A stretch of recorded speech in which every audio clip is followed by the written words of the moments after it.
Si x tend vers 0 du côté positif, la courbe de la fonction ln se dirige vers le bas. On dit alors que la limite, quand x tend vers 0 plus, c'est moins l'infini. Si par contre, x tend vers plus l'infini, la courbe se dirige vers le haut. Dans ce cas, on va dire que la limite quand x tend vers plus l'infini, c'est plus l'infini. Alors ce sont là les seuls cas où la limite d'une fonction ln est infinie. Il existe deux autres cas où la limite est égale à 0. On prend le premier, x ln de x, sa limite c'est 0 si x tend vers 0 plus. Le deuxième, ln de x sur x, sa limite c'est 0 si x tend vers plus l'infini. Il existe aussi un troisième cas où la limite est égale à 1. Le voici, ln de 1 plus x sur x, sa limite c'est 1 si x tend vers 0 plus. À ce niveau, on dit aussi qu'au voisinage de 0, ln de 1 plus x est presque égal à x. Alors tu as là les principales limites de la fonction ln.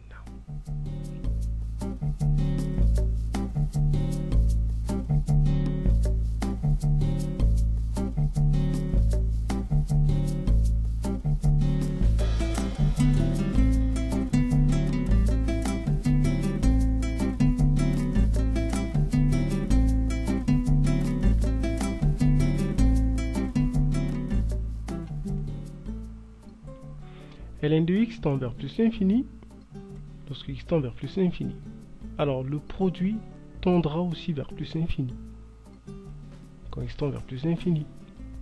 On dit simplement que la limite de f c'est plus l'infini. Dans le deuxième cas, tu as une forme indéterminée, remarque. Plus l'infini d'un côté, plus l'infini de l'autre. Tu ne peux pas soustraire deux grandeurs infinies. Alors, ce qu'il faut faire, il faut mettre x en facteur. Et là, tu constates que ln de x sur x tend vers 0 lorsque x tend vers plus l'infini. À ce moment, dans la parenthèse, il ne restera plus que x et f de x sera alors égal à x fois x, c'est-à-dire x carré.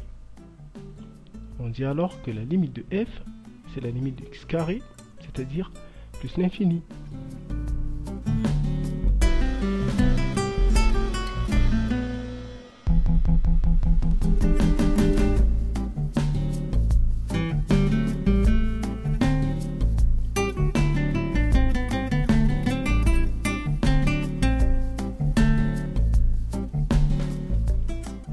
Alors f de x, tu peux l'écrire comme un produit. Et là, ln de x tend vers moins l'infini quand x tend vers 0 plus. 1 sur x tend vers plus l'infini quand x tend vers 0 plus. Tu fais le produit des limites et tu as moins l'infini. Alors avec b, tu as x, ln de x qui tend vers 0 quand x tend vers 0 plus. Et ln de x vers moins l'infini. Alors ça se présente ainsi. Et tu as plus l'infini.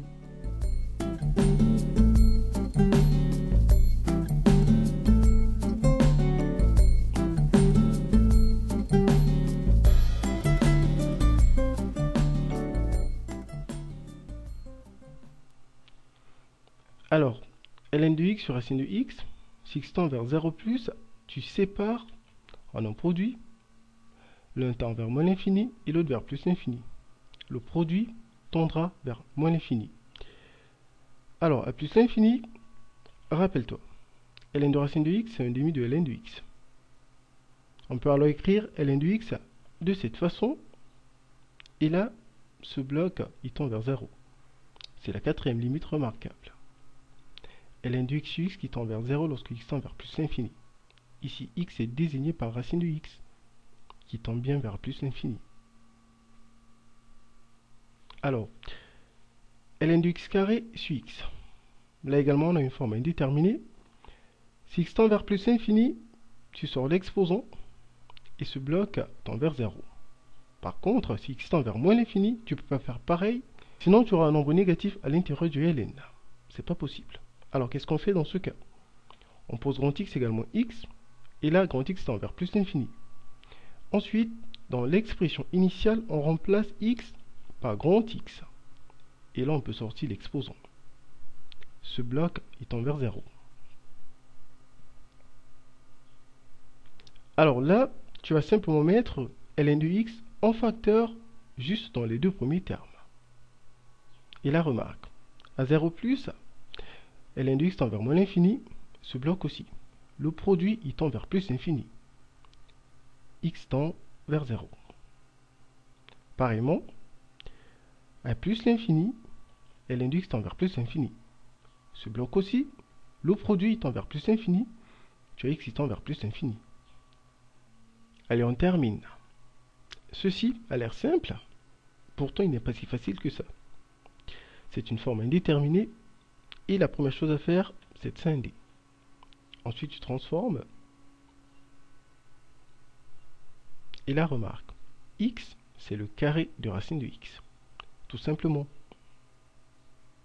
Alors, tu fais sortir les exposants du ln.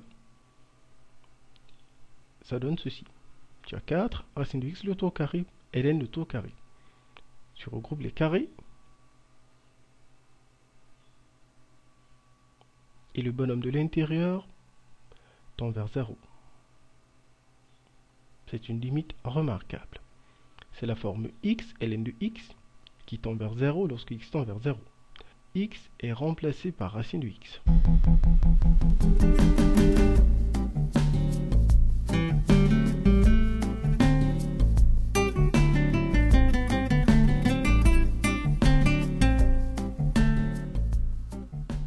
ln et les asymptotes. Alors, c'est parti. ln de x sur x en 0, ce n'est pas une limite remarquable. Alors, tu vas scinder en un produit, et là, x plus 1 tend vers 1 quand x tend vers 0. ln de x tend vers moins l'infini quand x tend vers 0, et 1 sur x tend vers plus l'infini quand x tend vers 0. Tu peux faire ceci au brouillon pour voir à quoi ça ressemble. Au brouillon et pas ailleurs.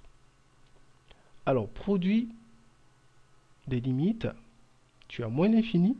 Si tu ajoutes 1, tu obtiens toujours moins l'infini. C'est la limite de f. Alors, comme interprétation, on va dire ceci. Rappelle-toi. Si la limite quand x tend vers a de f de x te donne l'infini, on dit que la droite x égale a est asymptote verticale. Tu es dans la même situation. A est égal à 0. Et là, on va dire que la droite x égale 0 et asymptote verticale SCF. Question B, rappelle-toi. Si la limite quand x tend vers l'infini de f de x moins ax plus b te donne 0, alors la droite y égale ax plus b et asymptote oblique ACF. Remarque, nous sommes au voisinage de plus l'infini. Ce bloc tend vers 0. C'est une limite remarquable. Il va rester x plus 1 et c'est l'équation de l'asymptote oblique. Alors on va le vérifier en calculant simplement la limite quand x tend vers plus l'infini de f de x moins x plus 1. Si tu renvoies x plus 1 à gauche, à droite il va rester ln de x sur x qui donne 0. Conclusion. La droite y égale x plus 1 et asymptote oblique ACF.